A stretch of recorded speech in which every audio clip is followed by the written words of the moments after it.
What's up, guys? Carlo Ritaccio here. I play for BW Gottschee, and you guys are watching Futbolr TV.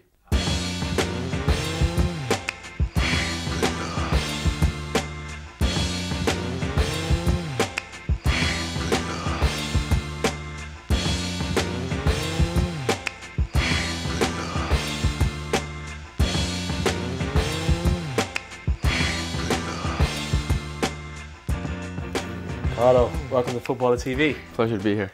I'm so excited for you. I want to say congratulations. Thank you. On your decision, and you're moving forward to the next level. Thank you so much. Where are we right now? I'm in my bedroom right now in Westbury, New York, and this is where my dream started. When did you fall in love with soccer?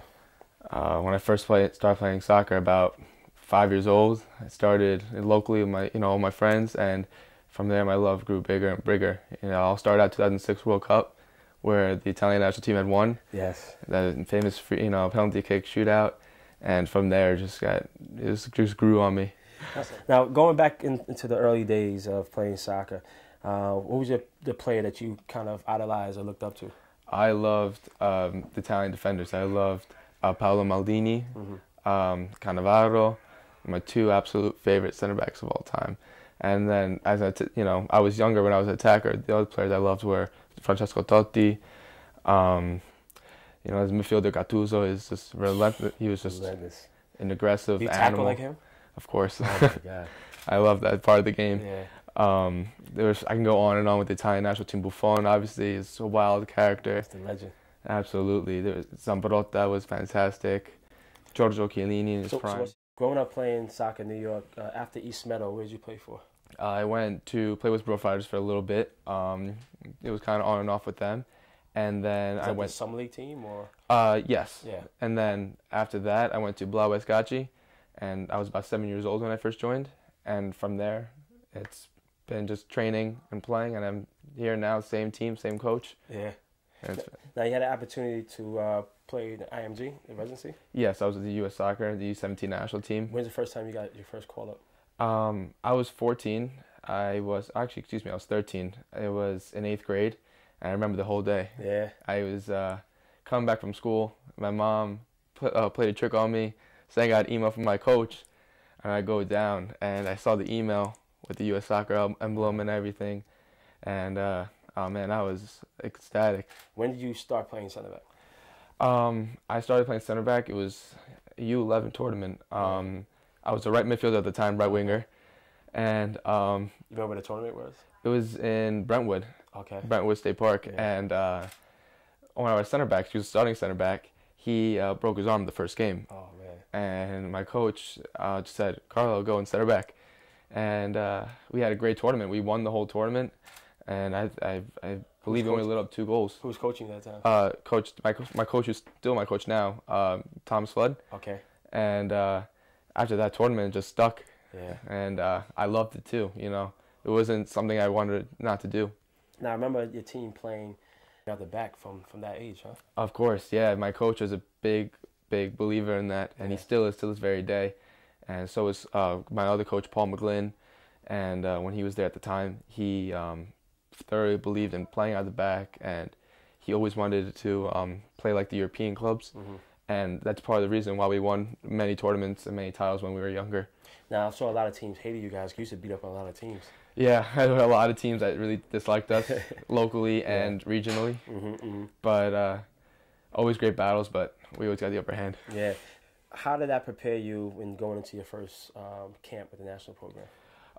That was for U14s, correct? U14 national team, yes. And, the athleticism at the time, you could see it. I was playing in Europe at the time, too. Okay. And I think that gave me a great preparation because I know that it's going to be just as good as that playing Europe. I'm playing on the same age. And having my coach behind me the whole time, he would even train me before the camp because I had a few weeks' notice, and he'd always work with me in little things. That's Tommy, right? Yes. Great guy, man. Absolutely, yeah. And, obviously I got to give big credits to my coach, Paul McGlynn, too, as well. I can't, forget about him. Definitely. He definitely put in a great word for me and still has. And just the whole tactical part of the game, too. Yeah. It was just a lot. How nervous were you, though? Oh, absolutely, there were Or nerves. maybe you weren't. I mean, you come from Westbury, Italian, going into a national camp. Maybe you weren't nervous. But Well, no, there were absolutely nerves. Yeah. It was my first time. There were players who had been there several times, like Andrew Carlton. He was a big name at the time too. There was George Acosta who was there, Chris Goslin, and I met them. They were all great kids. They still are. And I remember there were nerves there the first day, no doubt about it. Especially even little things like flying on my own for the first time to the East-West Coast, which was in Carson, California. Yes. Was it at the LA Galaxy's complex? Yeah, formerly the Home Depot Center, but now it's StubHub. Yeah. But it was the first day was the first nerves. It was a light session where it was just just little things of stretching, but it was all eye-opening because there's so many things that in those little things I learned about too, even just my body and so yes, there were nerves after that, but after the first day I felt great. Were there any other New York players that got called to the same camp? Yes, homegrown from NYCFC, James Sands. Oh, nice. He was there. Tyler Shaver, Timothy Way at the time. Yes. And I believe that was it. But all good players, still are to this day. Definitely. So let's go into that camp and how did you do and what did you learn from that camp? I learned a lot. I learned about even just my own discipline, how there were times where even when I'm home, I got to stay up and watch, a little bit more TV, even sometimes I still do now, but it really made me realize I got to take care of myself. There's so many more things I could do to get better and better. So many little details. And so it's like eating right, sleeping right, stretching right, focusing on training, drinking. Sleep. Absolutely, napping the day. So many little things. And even on the field, I learned so much tactically where I thought I learned so much from my coaches, which they did. They taught me a lot, but it was really eye-opening what they taught me there as well. I love that you talked about the nutrition aspect of it. How bad were you an eater before? Actually, I wasn't terrible at all. Okay. My mom's a fantastic cook. Yeah. She always made sure we ate right. But this is my first time. It's my first test where I'm on my own and see how would I do on my own. And I really stepped up. I had my little brother come with me as well. Nice. We were together at the time, so it was phenomenal. That's another person I forgot to mention. My little brother came with me in that camp. And so that was also made so memorable. And he kept me rigid. I kept him rigid, and it was fantastic like that. So let's talk about how that came about, the residency situation, and how hard or easy a decision that was for yourself. Oh, that was an easy decision. Yeah. It was there was no way I could say no to that. I actually went down there previously for a trial, on a week trial. The team was in France at the time for a tournament, and I came in to fill in a few spots, and I felt I did very well down there. And from then they were keeping an eye on me. I could, again, I recognized this guy to the games, and then at the playoffs, they came again to all my games. I saw Coach Hack. So this is what's going. This is the Academy playoffs. Academy playoffs. Okay. And I saw Coach Hack at some of my games, and it was really great to see him there because I had a good feeling about it. Obviously, there were other residency players that were playing against me at the time, but it was great. I was kind of showing my play out there in front of him in his own eyes, and I think that whole tournament, the playoffs, and the academy really was what got me into residency. So now you get a call up to residency.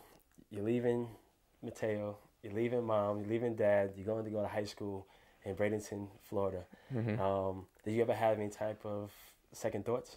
Absolutely not. Yeah. Of course, I knew I was going to miss my family because, family's family. Definitely. But it's for the better good. Soccer is coming in, and it's somewhere I can, establish myself, my game, and it really, even myself as a person, to get myself even better as a person on and off the field. And there was no second decisions at all. IMG school was great. There were teachers who were really, really, really flexible with us because they understand that we missed a lot of days. Yeah. And it's also self-preparation for college because you're on your own. You're taking almost block scheduling, almost like college. And you really have to learn to do self-discipline again, do it on yourself, and see how you're able to cope with, with all the schoolwork and the soccer. And it's taught me a lot of planning too, because a lot of organization, because I gotta make time for everything. Yeah. Of course, I want to be a footballer, but I gotta be a student, and I gotta be a teenager, all at the same time. And it's really taught me, IMG and the teachers, how to be all those three in one. Absolutely, there's 1 or 32 players, and then they bring in players at times, so it'll be 40 players you're competing against. Yeah. and it's no joke at all. You know, it's extremely competitive every day. They have sessions on a scale of 1 to 10, and even though some sessions are meant to be more like a 3 or 4 recovery day, it was still a competition, and it still felt like a 7 or 8. Definitely. Because you really, you want that spot, and it's only one spot. And nobody wants to go home. Nobody wants to go home. Yeah. Obviously, the weather was great. Phenomenal. And how were the fields out there? It was probably one of the best fields I've ever played on. Right, nice complex. Grass fields, yeah, that was the best. It really helps play the true game. I of course I play on turf all the time. Yeah. But nothing beats the feeling of playing on grass, where it's just a true feeling, especially in the morning when the sprinklers just go off. Definitely. It's a wet surface, phenomenal. Now you come back home, residency is over, and you're playing with Gottschee. Absolutely. Tell us a little bit how that adjustment felt, and I'm sure you had some positives and negatives. Yeah, it was bittersweet, Of course, it was fantastic to come back home, but at the same time, it was a very, very hard day to leave because I knew that I was the last class to ever leave, IMG as a U.S. soccer player. And it really hits you hard, You're done. It's over. But it's time to, move on now. And with Gottschee, I want to bring whatever I can that I learned from residency into Gottschee, so I can help my teammates out, help myself out, and that was, that's the ultimate goal for myself. One of the important things that you mentioned is saying that when you were coming up, you did a lot of things on your own. Can you give us, did your brothers help you a lot with that? Did your father help you a lot? Were you playing in the backyard? Were you playing in the driveway? Oh, 100%. You get ask my dad, the amount of broken fences he's had, broken furniture, forget it. We do anything, even me and my brothers back in the day when we were younger. We had school at 9 o'clock. We got up at 7:30, eat our breakfast right away, and with a little skill ball against the couch, we play penalty shootout. Listen, that's where you become the player you are today. You know that, right? Absolutely, that yeah. living room game, the couch to couch, is the biggest thing you can ever do. And we get very pissed at each other. Yeah. Especially Christmas time when ornaments fall down, Christmas tree falls. Forget it. But it's all great times, and of course that's what makes us who we are and why we want to be where we are now. Now, the process of choosing and getting into college can be pretty challenging. Absolutely. Speak a little bit how Ango Sports helped you, and as well as the process. Absolutely. They were a massive part, of my college process. And I specifically give a shout out to Scott Knight. He really helped me, give me great information about, all the colleges. And he really helped me recreate my list and narrow it down. And if it really weren't for him, none of this would be happening. But he spoke to me on a personal level too. He got to know who I am, my personality as a player, and what even in school, what I want to study, what I'm like, and he was able to, with all my characteristics of who make me me, he was able to get me to the right college, speak to the right coaches, and I'm very grateful for him and the program. Tell me about your recruitment trip to Akron, and who did they play against, and what did you think about the campus? Well, campus was phenomenal. Part of the reason why I picked it is because it's a large campus, and which is I like, and it's not too far from the city, which I love too, especially come from New York, and I love going to the city, especially which is what I do every day. Yeah. And Akron, the players were great. The coach brought such great enthusiasm and energy. Both Jared and Coach Leo, and the players too were phenomenal. They came in very inviting to me. The coaches really understood that they really thought I could have a possibility of playing here. Yeah. So they made sure the players made me feel welcome, and I felt that right away. And the grass fields, the stadium was phenomenal. It's just, I've seen pictures of it and the games, and I see almost sold out stands, which is what I love. And then also I watched them play against Sigma FC from Canada. Yeah, very good team. Yeah, very absolutely. Good program. At first I said, who's this? But I watched them play, and I was like, oh, they're pretty good. But Akron, really, they had a tough game, obviously, because they're not a bad team at all. But I loved the way they played, possession style, and it was always to feet. It was 1-2 touch, and it was how can they get forward the quickest, easiest possible way. And that's what really was the best reason why I loved Akron. Now, 3 brothers, 3 footballers. We love that. A family of soccer enthusiasts, right? Absolutely. How did that friction? I'm sure you guys are very competitive. What was that like growing up? Absolutely. You know, there are times where we wanted to rip each other's heads off, but there You're were the middle child, you know? So, yeah, but no matter what, sometimes we all three of us fighting at the same time yeah. over one different thing. But it was great for our development too, as you know, as players and as people. But that was always a great aspect of it. You know, it was even just little things like FIFA, Yeah. where we play and you know we're playing each other and one person wins and one person ends up punching the couch. But there's always that. There was always that friction. There still is sometimes, you know, in little things. But at the end of the day, we're always making each other better. How many times do you 2-foot tackle your brother, Mateo? I try not to because I don't want to hurt him. But there have been a few incidents. Yeah. If you had to explain what type of player Carlo is, how would you explain? Carlo is, I would say, he's a very aggressive-minded player, but also very intelligent. Mm-hmm. And he's like a leader, a very strong leader. And my older brother was the first one to do everything, so I'd always try to pick his brain, see what he thought of it, and of course my parents, what they saw of it. Mm-hmm. And you know, he was a great role model for me. And I know he had a hard time in his career with injuries, but the way he was able to push through and keep on going, like nothing ever changed. He was still a footballer by heart. He was able to get himself to college to play, and I think that was fantastic to have my younger brother. You know, we were teammates. We still are. It's been years now. Yeah. And he always pushed me from behind. You're not tired of him playing with you yet? Oh, absolutely not. I don't miss him, in fact. But you know, him pushing me from behind and me trying to push even further so he can catch up to me. It was always great to have because in some sort of way, I always pushed my older brother pushed me, my younger brother pushed myself, and he pushed my older brother. That's great stuff. It's a domino effect, right? Absolutely. Unfortunately, the U.S. national team is not going to play in this upcoming World Cup. Yeah. What are your thoughts on that, and how you think that where we are now with the national team, the U.S. program? Obviously, you as a youth national team player, you have experience that a lot of these critics haven't, and the outsiders. Tell us how you think. Of course, it's a huge disappointment. You know, everyone might think low of the U.S. national team, but a World Cup without the U.S. seems strange at the same time. But you know, I think it was a fantastic wake-up call because I think that there were several changes that need to be changed, and I think through the ranks, the youth ranks, I think those changes are being made. You know, I saw it firsthand, and there's a lot of great players coming up, and a lot of great youth coaches coming up.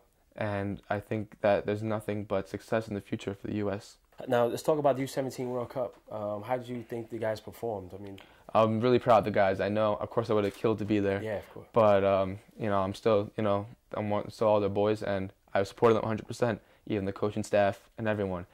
And I thought they did well. You know, there were, of course, some bumps in the road on the way there. But they showed up. They showed up, and I'm proud of the guys. You know, a lot of the guys stepped up, and I think that that age group can have a lot of success with the future men's national team. Next 5 years, what are your goals? Just like when I was 5, I want to play professional soccer, and you know, of course, I would love to have done it right away. Yeah. But I realized that college is the best route as I got matured and got older, and my ultimate goal is to be able to play soccer with an education background as well, because you know, I don't want to be fooled in that. You know, image that soccer can get you to anything after that. And I understand that it can get you so far, but God forbid something happens to myself as a professional footballer. If I do make it, I need something to fall back on. And that's probably the reason why I still value my education. You're a Gottschee kid, so you're coming from a good route, right? And stay humble, work hard. Absolutely. The same things that got you where you are now will get you further. Absolutely, will do. Thank you so much. Wait, is it? That was better.